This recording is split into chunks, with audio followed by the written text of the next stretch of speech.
Ya, saya menganggap kita semua nih masuk ke humas karena memang kita pingin membangun profesi di bidang humas gitu ya, atau at least memang punya interest di bidang komunikasi gitu ya, atau berharap nanti, dengan ilmu komunikasinya bisa membantu dia membuat karir dimanapun karena kan memang komunikasi itu adalah basic basic skill, basic knowledge gitu ya. Mau kalian nanti tiba-tiba masuknya di marketing, mau kalian tiba-tiba mau di business development, tapi komunikasi itu adalah basic knowledge-nya ya, yang akan membantu kalian untuk berinteraksi dengan stakeholder. Nah, profesi kita nih ya, sebagai anak humas itu sebetulnya sudah ada dari tahun 1900-an, percaya atau enggak gitu ya.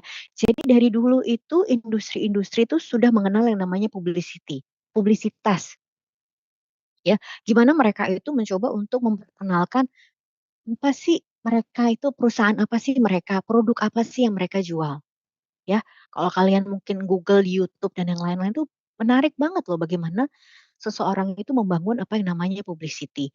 Terus kemudian juga promosi, ya, macam-macam caranya kan dari dulu kan kalau kalian nanti belajar integrated marketing communications, kalian akan tahu tuh mulai dari apa namanya, advertising ya, zaman dulu kan. Eee, Intinya mereka mencoba untuk apa, membuat iklan gitu ya, gimana caranya menarik orang, tertarik untuk membeli produk. Itu tuh dari dulu tuh udah berkembang ya. Jadi apa yang kita lakukan tuh sebetulnya perjalanannya jauh dulu dari tahun 19-an, 1900-an. Sampai intinya adalah yang kita lakukan di humas itu sebetulnya adalah menyebarkan informasi. Ya, sesederhana itu. Apa sih yang dilakukan oleh humas? Itu menyebarkan informasi. Itu zaman dulu ya, sampai ke tahun 70-an. Ya, kalian belum ada di dunia ini bahkan tahun 70-an. Ya, ketika saya baru lahir itu, PR itu adalah itu, oh tugas kamu adalah memberikan informasi. Makanya dulu ya, kalau di pemerintahan tuh ada namanya Menteri Penerangan, ya. Itu dia menjalankan fungsi humas, karena dia intinya dia adalah memberikan informasi kepada publik. Pemerintah mau melakukan ini, pemerintah Soeharto waktu itu ya, kalau coba kalian nanti Google di YouTube dan yang lain-lain. Itu namanya Menteri Penerangan dan itu juga ada di institusi gitu. Nah, tapi kemudian berkembang dong, kan sama seperti yang lain-lain, ilmu tuh harus berkembang. Mulailah berpikir bahwa kayaknya nggak bisa deh hanya sekedar membagikan informasi, gitu ya. Perlu ada positioning yang dibangun. Sebetulnya kita tuh nggak hanya sekedar delivering message, tapi kita juga harus menggunakan, memanfaatkan humas itu untuk membangun posisi, gitu. Kalau mau dikenalnya sebagai apa, ya, apa namanya, apakah misalnya kamu mau dikenal sebagai, perusahaan, pembuat sepatu, terkemuka dengan kualitas yang sangat baik, misalnya gitu. Makanya mungkin kalian kalau misalnya kalian coba search perusahaan-perusahaan kayak Nike, kayak atau Apple atau Microsoft atau apalah waktu itu ya tahun 80-an sampai tahun 2000 itu mereka udah mulai ngomongin positioning gitu ya, PR-PR tuh udah mulai ngomongin positioning. Jadi nggak cuma sekedar memberikan informasi, tapi informasi itu mau dibangun untuk ngebangun si perusahaannya itu, produknya itu gitu, ngerti ya? Nah, jadi bukan cuma sebagai corong. Bukan cuma sebagai corong perusahaan, tapi juga bagaimana membangun positioning dari sebuah perusahaan, institusi, maupun suatu produk, ya. Bahkan, bahkan ada tuh, jadi seorang politician, ya even seorang politician pun udah mulai mikirin nih positioning dia tuh mau kayak apa, gitu. Itu semua dibangun oleh tim, komunikasi tim humasnya. Nah, masuklah kita ke era tahun 2000-an nih, di mana mungkin kalian juga baru lahir di 2000 pertengahan gitu ya. Di mana dunia itu makin kompleks teman-teman, ya. Nggak cuma sekedar, oh cukuplah kamu dikenal sebagai perusahaan yang, eee eee, apa namanya, kredibel gitu, tapi yang namanya stakeholder itu makin berkembang, ya medianya berkembang, stakeholder-nya juga tuntutannya semakin banyak.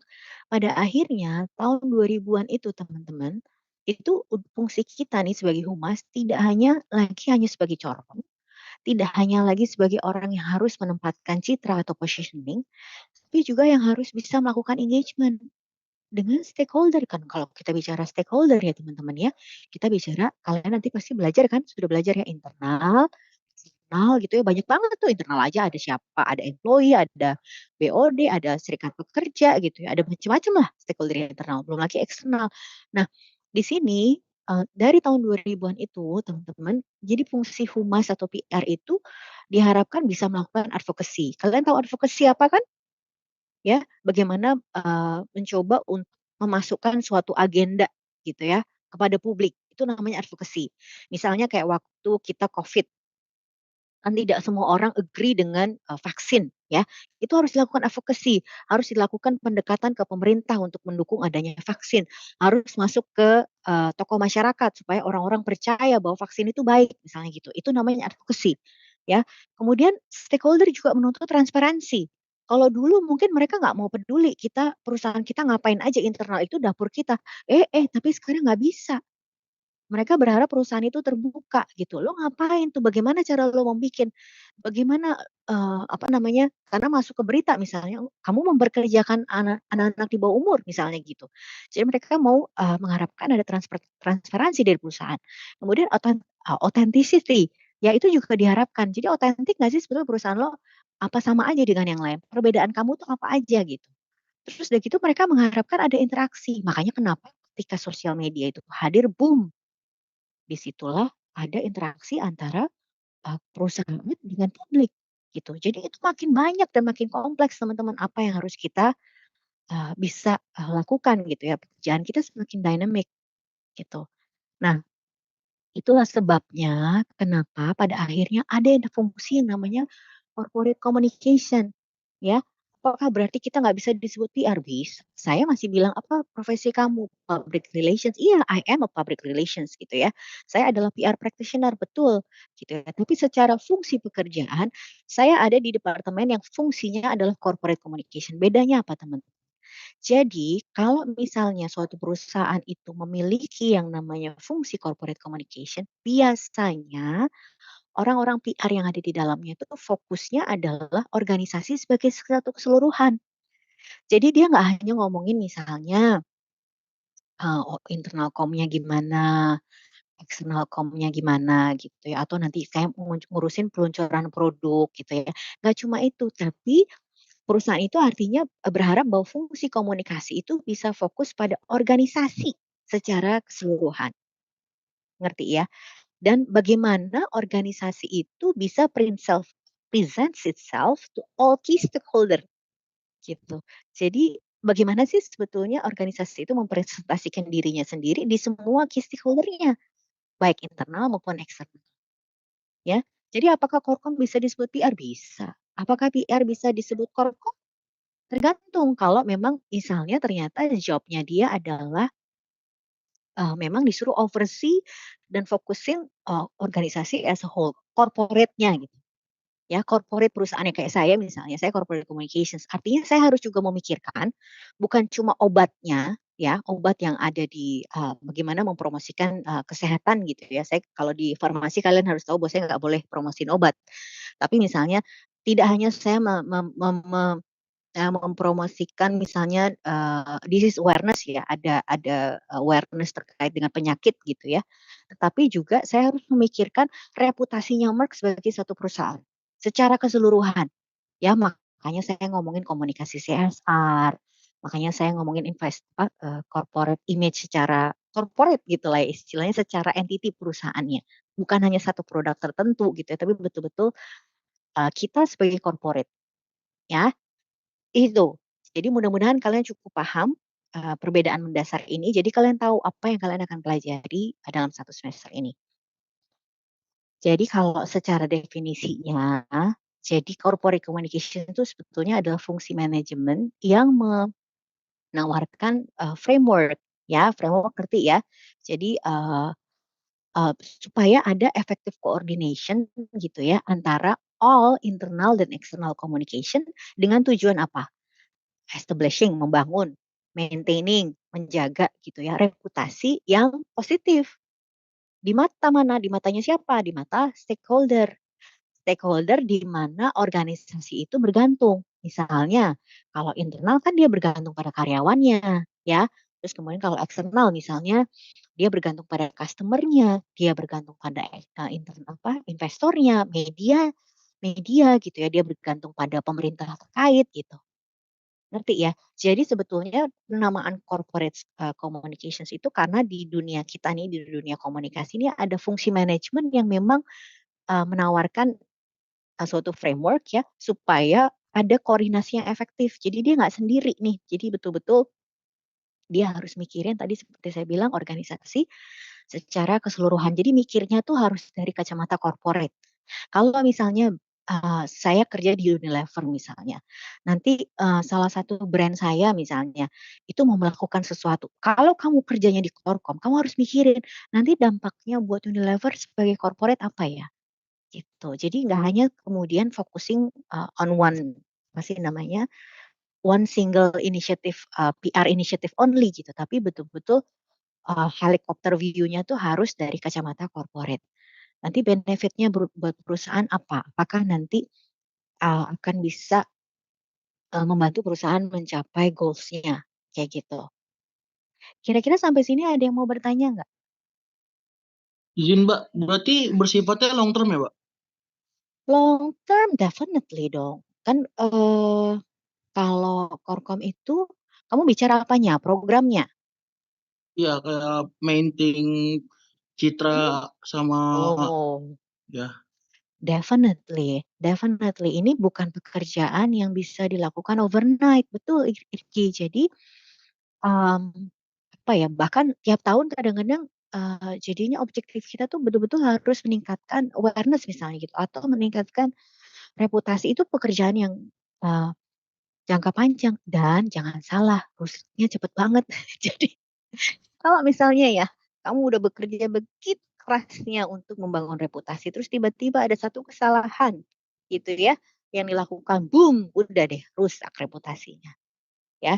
Jadi saya selalu waktu itu saya coba chat dulu ya, saya selalu kasih kasih tahu resep nih ke teman-teman. Reputasi itu ya adalah namanya, kinerja atau performance plus communication, itu saya chat. Jadi, kalau misalnya tujuan kita adalah membangun reputasi, ada rumusnya. Pertama apa? Kinerja performance-nya perusahaan itu harus bagus. Ya, kalau misalnya nih ternyata kita berurusan ataupun kebetulan bekerja di perusahaan yang memang kinerjanya tuh buruk, misalnya memang dia suka melakukan pencemaran lingkungan gitu ya. Nah, itu akan susah tuh buat kita anak-anak humas untuk bisa membangun reputasi ya. Nah, tapi di sisi lain kalau perusahaannya bagus banget ya, eee, karyawannya baik, membuat produk berkualitas, kalau nggak dikomunikasikan dengan baik, maka reputasinya nggak akan terbangun. Ngerti maksud saya? Jadi kita anak humas, anak komunikasi itu bukan tukang sulap, ya. Jadi kalau misalnya kamu kerja pokoknya bagaimanapun caranya kamu harus membuat reputasi saya bagus, gitu. Sama kayak politisi, ya kan? Kemarin kan politisi ya, mungkin kita tahu bahwa mungkin ya kinerjanya memang baik misalnya, tapi dia kurang tuh promosiinnya, misalnya calon anggota dewan misalnya. Dia kurang mempromosikan, jadi orang nggak ada yang tahu kinerjanya namanya reputasinya kita nggak ada yang tahu dia seperti apa gitu. Tapi on the other hand kalaupun misalnya reputasinya buruk, tapi nih tiba-tiba nih ya kalau soal politisi mah ya kan biasanya komunikasinya mah diada-adain gitu ya.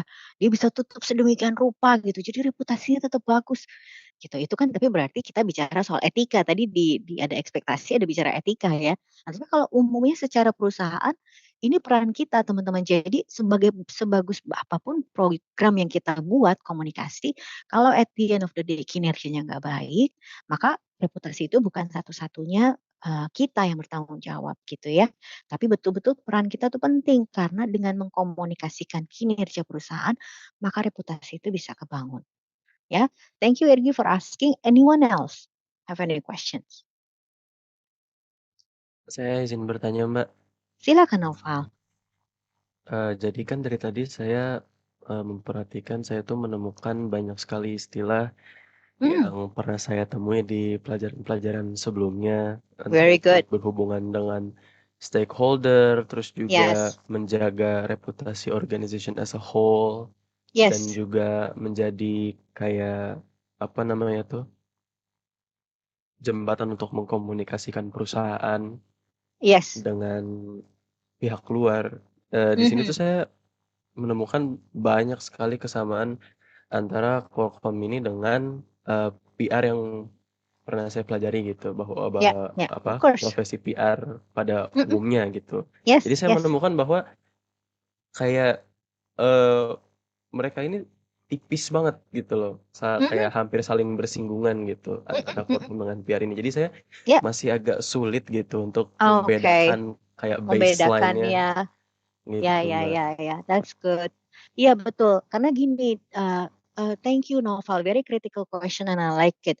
Indeed ya, memang perbedaannya itu sebetulnya tipis dan ini nanti bahkan akan lebih kompleks lagi gitu ya. Saya bukan mau menambahkan kebingungan kalian, tetapi even istilah corporate communications pun, eee, tidak semua perusahaan akan punya function ini gitu ya. Jadi dalam realitanya itu nanti, akan beda-beda. Tapi sebetulnya gini, Noval, kalau misalnya public relations-nya yang kemarin kamu belajari itu betul-betul, bilang bahwa kalian tuh betul-betul harusnya apa namanya, fokusnya pada satu organisasi secara penuh gitu ya, itu bagus memang, nggak apa-apa. Karena memang itu, artinya mereka sedang referring to function yang namanya corporate communications, gitu.